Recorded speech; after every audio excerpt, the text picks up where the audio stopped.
What is up there everyone, it's the guy with no gamer tech here, and today I wanted to talk about HUD and UI customization in Battlefield 4. Because if you didn't know already, the recent patch in Battlefield 4 actually updates it so you can change the colours of your hipfire reticle, your reticle when you are aiming, your vehicle HUD, and your hit indicators.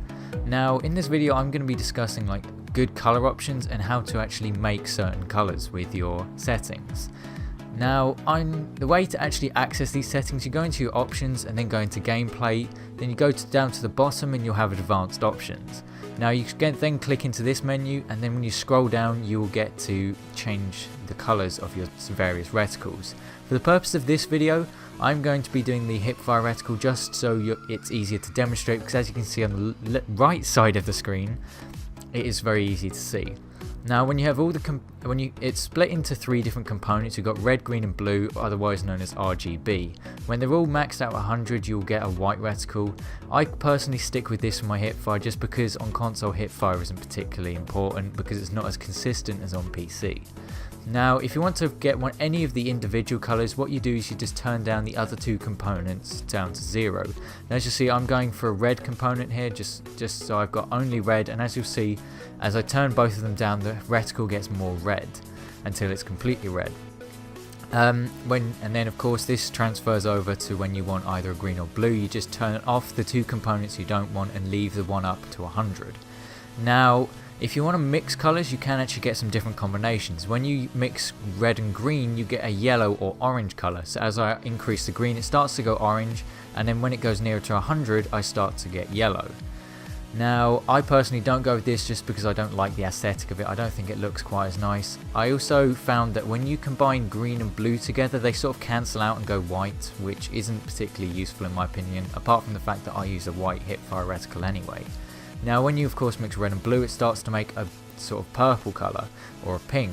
Now I found that this can be quite useful. I actually personally use this as my aiming down sights reticle. Now that is the main way of getting certain colours. So as you'll see right here, my aiming down sights reticle is already purple, and the reason I do this is because as you can see here it's actually really clear. Even when you're aiming up at the sky it's so clear you can see it all the time. Now I did actually try it with a blue dot because I thought yeah, blue dot's going to look quite nice, but actually I found it just is really dark and it doesn't work because it just sort of blends in with a lot of the colours, and I found it really useful.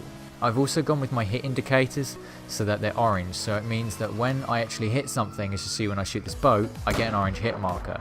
I found this really useful for telling me when I'm actually hitting my targets, because it's just something that is quite useful. It's quite satisfying. I've also set my headshot hit. I then hit indicators to red, so that when I get headshot I of course get a red hit marker.